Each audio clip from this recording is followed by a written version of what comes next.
말씀은 요한복음 11장 25절에서 26절까지 말씀입니다. 마이크 소리가 너무 좋네요.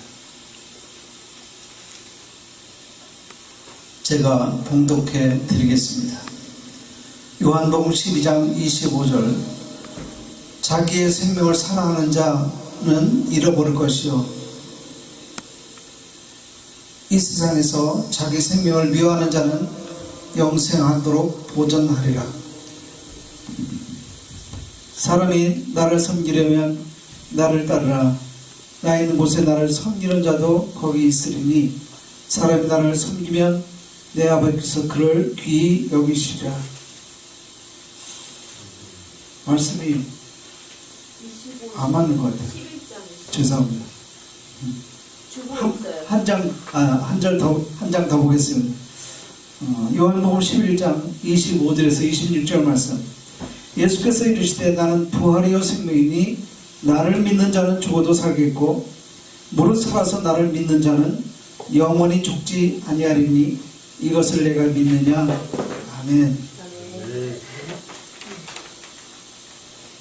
오늘도 하나님의 사랑과 은혜가 집사님들, 사역자 모든 분들 위해서 은혜가 풍성히 넘치길 주님의 이름으로 축복합니다. 오늘은 부활절입니다. 오늘은 부활절. 오늘은 예수님께서 사망 권세를 이기시고 부활하신 날이라고 해서 부활절이라고 했습니다. 기독교라고 얘기하면 부활의 종교입니다. 세상에는 종교가 많이 있습니다. 그러나 부활을 말하는 종교는 이 세상에 아무 종교도 없습니다. 요즘은 보면 우리 기독교를 흉내내는 많은 종교들이 있습니다. 특별히 언급하기에는 좀 죄송한 일이지만 불교도 보면 불찬가를 부르지 않나, 또는 또 불교 공부를 한다고 공방을 만들고 또 수련회 뿐만 아니라 신방까지도 한다는 얘기가 들립니다. 그것은 종교라고 할지라도 그러나 기독교를 모방하는 그런 많은 종교가 있지만은 부활이라는 사실은 그들에게는 없습니다. 오직 기독교만입니다. 그렇기 때문에 부활이 없다면 우리 기독교는 있을 수가 없습니다. 영생도 누릴 수 없습니다. 그러나 우리 기독교는 부활의 종교이기에 영생할 수 있고 부활을 우리는 믿습니다. 부활하신 예수님을 그렇기 때문에 만나야 되고 새 생명을 얻고 구원받아야 될 것은 바로 우리의 몫입니다. 하나님은 우리에게 모두에게 구원이라는 선물을 주셨습니다. 이 구원의 선물을 끝까지 주님 오시는 날까지 이 사실을 믿고 의지하고 그 구원을 이루는 우리 모든 교육자 성도님들이 되어주시길 주님의 이름으로 축복합니다. 우리 예수님은 살아계신 분입니다. 그러나 지금도 여전히 우리 기독교인들이 죽은 예수를 믿으려고 합니다. 또는 부자 예수를 믿으려고 합니다. 예수 그리스도를 우리는 믿어야 됨에도 불구하고 병을 고치는 그런 의사 예수를 믿는 그런 경우의 사람들이 많이 있습니다. 그러나 이것은 우리가 진정으로 부활의 예수님을 만나지 못한 증거입니다. 그렇기 때문에 부활의 주님을 우리는 만나야 됩니다. 우리가 새 사람으로 변화될 수 있는 유일한 길이 있다면 그것은 부활의 하나님을 만나기 때문에 가능한 줄 믿습니다. 그렇다면 어떻게 해야 우리 부활의 주님, 그 주님을 만나서 변화될 수 있을까요? 그것은 첫 번째로 산 소망이 되어야 합니다. 사람이 1000년을 살다가 끝난다면 어떨까요? 우리 생각이 어떨까? 이 땅의 모든 피조물 가운데 가장 불행한 존재가 되지 않을까, 이런 생각을 해봅니다. 나무 중에는 1000년을 사는 나무도 있다고 합니다. 뿐만 아니라 동물 중에는 몇백 년을 사는 것도 있다고 합니다. 그런데 고작 해야 70이나 80, 더 많이 살면 90까지 사는 그런 우리 인생 한번 살펴보면 슬프고 괴로운 날 뿐만 아니라 걱정과 근심 속에 살아가는 그런 날 속에 살아가는 게 우리 인생입니다. 그렇다면 이 세월 동안 우리가 근심 걱정을 벗은 후에 행복한 날이 과연 며칠이나 될까요? 몇 시간이 될까요? 그것을 한번 생각해 본다면 불과 몇 날, 몇 시간밖에 되지 않나고 우리는 말할 수 있을 겁니다. 얼마 전에 제가 저희 누님이 오래전에 교회를 다니다가 교회를 쉬는 그런 기간이 있었습니다. 그래서 열심히 제가 목회하면서 가서 예배 드려주고 또 권면하고 복음을 전했습니다. 그래서 이제 교회 나온 지 한 1년 되었습니다. 어느 날 둘이서 만나는데 남편이 10년 전에 천국 가셨어요. 그때도 제가 집례를 해서 끝까지 장례 절차를 치러준 적이 있습니다. 그러면서 그때 당시 이런 고백을 했대요. 남편분들 우리 10년만 더 살았으면 좋겠다 이런 얘기를 했다는 거예요. 그런데 지금 뒤돌아보니까 10년이 지난 거예요. 10년이 지나고 나서 저한테 하는 말이 목사님 10년을 살자고 한번 다짐해 봤는데 내가 혼자 10년을 살아봤다. 근데 10년을 살고 보니까 남은 건 하나도 없더라. 이런 얘기를 해요. 어떤 의미가 있을까요? 과연 우리는 앞으로의 10년, 앞으로의 1년 어떤 생각을 갖고 살아갈 수 있을까요? 그런데 분명한 사실은 이 세상에 사는 그 어떤 사람도 10년, 20년, 30년을 산다 할지라도 우리는 변화될 수 없습니다. 오직 한 가지 변화될 수 있는 유일한 방법이 있다면 산 소망이 되신 예수 그리스도 그분을 진정으로 내가 만나고 그분을 믿고 의지하면 우리의 삶은 변화된다는 사실입니다. 그래서 우리 주님께서 이렇게 말씀하십니다. 오늘 본문의 요한복음 11장 25절에 나는 부활이요 생명이 나를 믿는 자는 죽어도 살겠고 무릇 살아서 나를 믿는 자는 영원히 죽지 아니하리라. 아멘. 이 세상엔 영원한 것이 없습니다. 사람도 시간이 되면 떠납니다. 물질도 없어집니다. 뿐만 아니라 우리의 권세뿐만 아니라 즐거움도 떠나갑니다. 인기도 떠나갑니다. 솔로몬은 그렇기 때문에 이렇게 자기 생애의 마지막 때 이런 고백을 했습니다. 전도서 1장 3절에 보니까 사람이 해 아래서 수고하는 모든 수고가 자기에게 무엇이 유익한 거라고 고백을 합니다. 우리가 솔로몬은 너무나 잘 아는 사람입니다. 그는 부귀와 영화 모든 권세 지혜까지도 세상에서 월등히 대단했던 사람. 그러나 그 인생도 마지막에는 주님 앞에 고백할 수 있는 단 한 가지가 유익한 것이 없었더라 이렇게 고백합니다. 그러나 우리가 예수께서 부활하심으로 주신 소망은 세상 가운데서 어떤 것보다도 소중한 그런 산소망이라는 사실을 우리는 기억해야 합니다. 산소망은 썩지 않습니다. 왜냐하면 부활은 영원하기 때문입니다. 세상의 모든 것은 썩어지고 없어집니다. 그러나 하나님이 주신 기업은 영원히 썩지 않고 더러워지지 않습니다. 세상의 모든 것은 시간이 흐를수록 때가 묻고 버려집니다. 하나님이 주신 기업은 공해가 없습니다. 요즘 공해가 얼마나 많습니다. 미세먼지 때문에 정신없이 살아갑니다. 그것 때문에 때로는 불안감도 있습니다. 이런 세상 속에 우리는 새 것이 없습니다. 영원할 수 없습니다. 그러나 하나님이 주시는 그 놀라운 기업은 쇠하지 않는다는 사실입니다.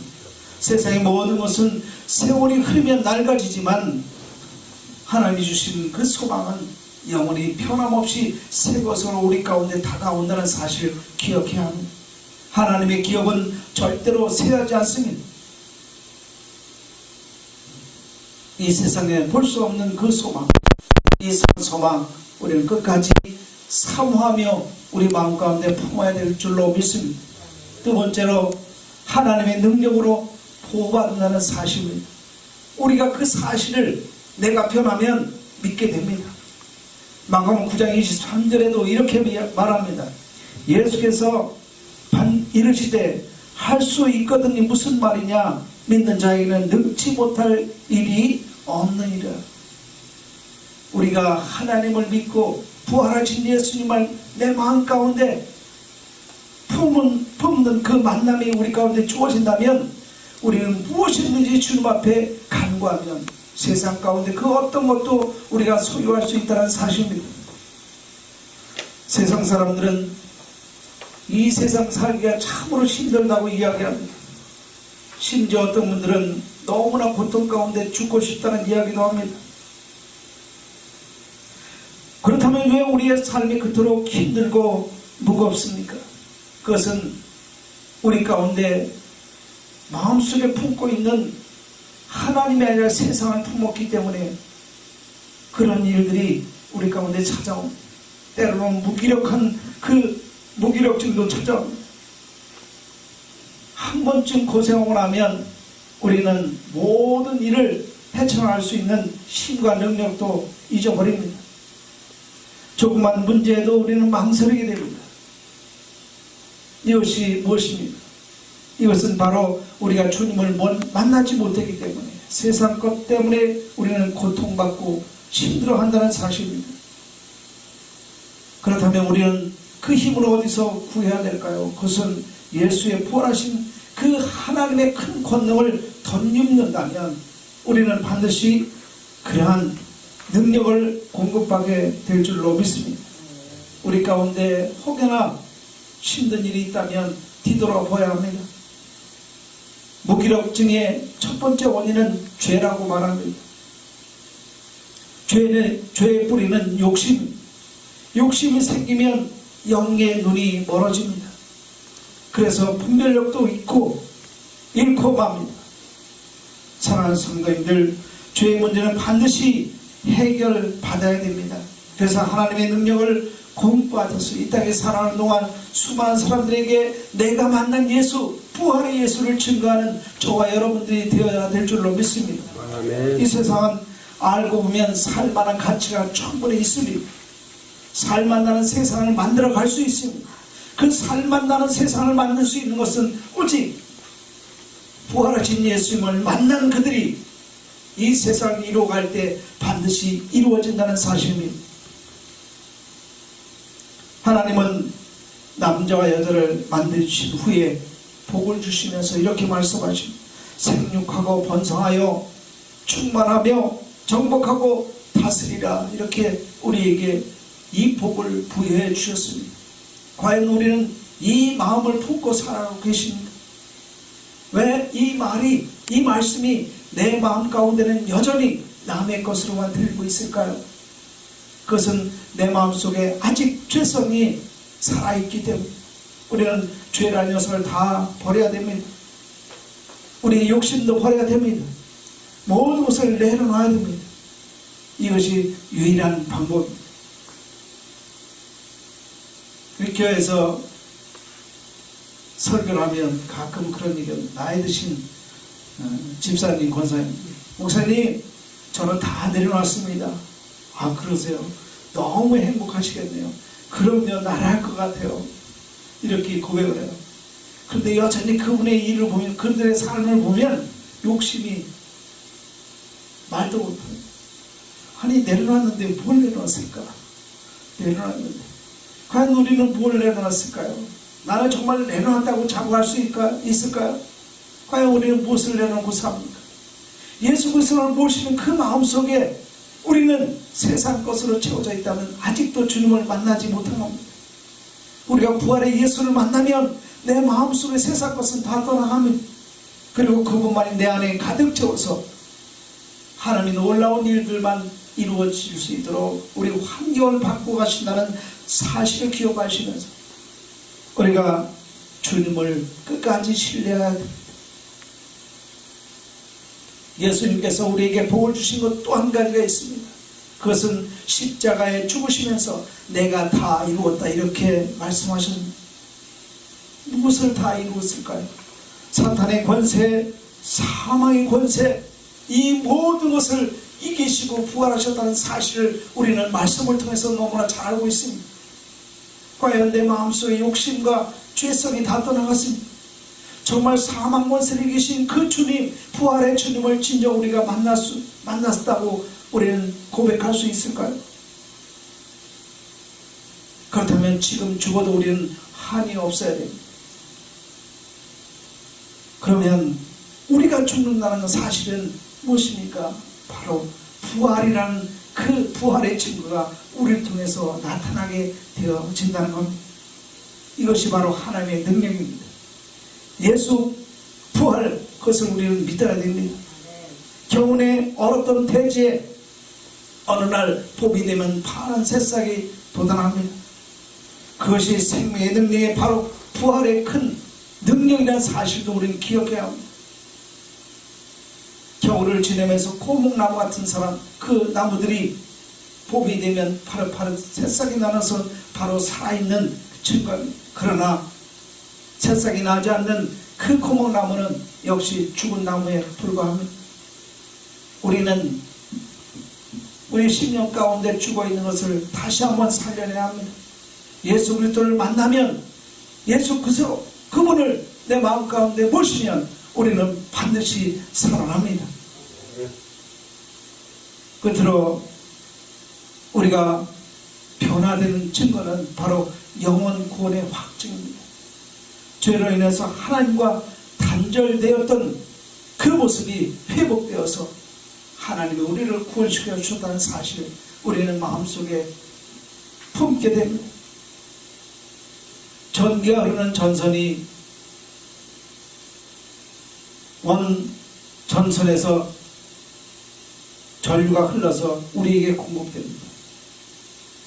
그런데 그 전선의 한 부분이 잘려지면 전기의 공급은 중단됩니다. 우리는 그 전선을 이을 수 있는 방법이 없습니다. 어디에서 끊었는지 확인이 되지 않기 때문에. 이처럼 우리의 마음 가운데 죄성들, 하나님과 단절된 그 부분들은 나 스스로는 절대로 연결할 수 없습니다. 다시 말하면 우리는 구원의 능력이 전혀 없습니다. 그것은 오직 하나, 예수 그리스도가 우리 가운데 오셔서 내 마음속에 오셔서 하나님과의 관계를 회복시키시는 중간 역할을 감당할 때 우리는 살아나게 됩니다. 우리는 새 소망을 품게 됩니다. 그러기에 우리는 구원의 확증이 있고 그 구원 때문에 기뻐서 살 수 있습니다. 세상은 너무 힘들습니다. 어지럽습니다. 모든 것을 취하려고 합니다. 어떻게 하면 내가 누리고 살까? 거기에만 집중합니다. 우리가 너무나 잘 알고 있는 성경에 보면 탕자 이야기가 납니다. 탕자는 아버지로부터 재산을 받아 새롭게 출발하려고 꿈을 꿨습니다. 그리고 아버지의 그 재산을 갖고 세상 가운데 나갈 때는 얼마나 마음이 기쁜지 몰랐습니다. 그런데 그 기쁨도 잠시입니다. 그는 아버지 곁을 따라서 사는 동안 근심, 걱정, 염려, 불안, 초조가 다가왔습니다. 모든 것이 다 끊어졌습니다. 어찌 살까 고민했지만 방법이 없었습니다. 내가 살 수 있는 기쁨을 소유하며 살아갈 수 있는 유일한 방법은 오직 아버지 곁에 살아야 되는 것인데 나는 아버지로부터 멀어졌습니다. 인간의 아픔이 여기서부터 시작돼요. 근데 그 아픔도 아버지께서 만나주시면 평안이 있고 아버지께서 만나주시면 기쁨의 생명의 삶을 살아갈 수 있다는 것을 성경은 우리에게 말하고 있습니다. 하나님과의 단절 상태, 우리는 아무것도 할 수 없습니다. 무력한 상태만 초래할 뿐입니다. 어떤 일을 해도 짜증이 나, 조그만 문제가 생겨도 우리는 모든 것을 포기해 버리려고 합니다. 이 세상이 바로 그런 세상입니다. 모든 물질은 풍성한 것 같은데 나는 여전히 갈증을 느끼고 살아갑니다. 과연 세상 것 갖고 우리의 갈증을 채울 수 있을까? 한번 뒤돌아봐야 합니다. 내가 진정으로 영혼의 구원의 확신이 있다면 우리는 세상 것보다는 영혼의 삶 속에 우리에게 주시는 그 하나님의 놀라운 생명수 샘이 흘러넘칠 뿐만 아니라 우리의 갈증도 해결해 준다는 사실 우리는 꼭 기억해야 합니다. 생명이 없는 사람 감각이 무뎌집니다. 생명이 없는 사람 불러도 대답이 없습니다. 이처럼 구원받지 못한 그런 영혼들은 무기력감에 아무것도 할 수 없는 상태가 되어버립니다. 그때 우리는 다시 한번 되돌아봐야 합니다. 예수께서 우리가 할 수 있는 사람으로 만드시려고 십자가에 죽으시고 사흘 만에 부활하셨다는 사실, 우리는 이것을 믿습니다. 부활주일은 해마다 돌아옵니다. 부활의 예수님은 날마다 우리 가운데 넘쳐나야 됩니다. 1년에 한 번만 왔다 가는 것이 아니라 우리가 1년 365일 늘 하나님을 모시고 부활의 그 주님을 만나서 우리가 세상 가운데 살아갈 때 우리는 기쁨의 놀라운 능력을 소유하게 됩니다. 예수를 믿는 자에게는 생명과 능력이 공급됩니다. 이제 우리에게는 그런 삶은 절망 속에서 살아가지 않습니다. 그런 삶은 절망이 다 떠나갑니다. 그리고 소망만 가득 채워집니다. 우리 영혼의 구원 우리는 받았습니까? 이 확신이 우리 가운데 없다면 다시 한번 뒤돌아봐야 합니다. 부활의 예수님, 그분은 우리 가운데 찾아왔습니다. 내가 주님을 찾는 것이 아니라 그분이 나에게 찾아오셨습니다. 우리는 마음의 문만 열면 됩니다. 그리고 그분 앞에 다시 한번 순종의 삶을 살아간다면 우리 인생은 아름다운 일들로 채워 주님이 주신 사명 잘 감당하게 될 줄로 믿습니다. 말씀을 정리하고자 합니다. 지금 이 시간에 우리가 감당할 수 없는 그런 무거운 짐을 지고 나오신 분들이 혹여나 있습니까? 사방으로 우겨쌈을 당한 답답한 마음을 갖고 있는 그런 분들이 있을까요? 소망이 끊어서 한시도 천국이라는 사실을 인정하지 않으려고 하는 사람들이 있나요? 그렇다면 주님을 만납시다. 오늘 주님은 지금도 우리의 마음 가운데 찾아오셔서 우리를 놓고 하십니다. 우리는 마음의 문을 활짝 열어야 됩니다. 그런 방법은 오직 하나, 세상 것으로부터 멀어져야 합니다. 세상 것들을 다 내려놓을 때, 이제는 다 내려놨다고 할 때 예수 그리스도가 다 이루었다는 그 확신이 우리 가운데 차고 넘치게 될 줄로 믿습니다. 그때 하나님과 관계가 회복됩니다. 부활의 능력을 우리는 반드시 믿어야 합니다. 그 부활하신 하나님을 내 마음 가운데 모시면 우리는 사망 권세를 이길 수 있습니다. 우리 신앙인들의 가장 중요한 것은 부활의 예수를 믿고 그 부활의 예수를 내 마음 가운데 품고 살아갈 때 우리 인생 가운데 우리의 얼굴서부터 날마다 기쁨으로 충만하게 채워질 줄로 믿습니다. 부활의 예수님을 만나는 그러한 우리 모두가 되어주시길 주님의 이름으로 축원을 드립니다. 기도합니다. 하나님의 은혜를 찬양합니다. 하나님의 그 놀라운 은혜를 마음 가운데 품기 원합니다. 부활의 예수님을 만나고자 저희들 무릎 꿇었습니다. 주님 찾아오셨사오니 우리 마음 가운데 임하여 주시옵소서.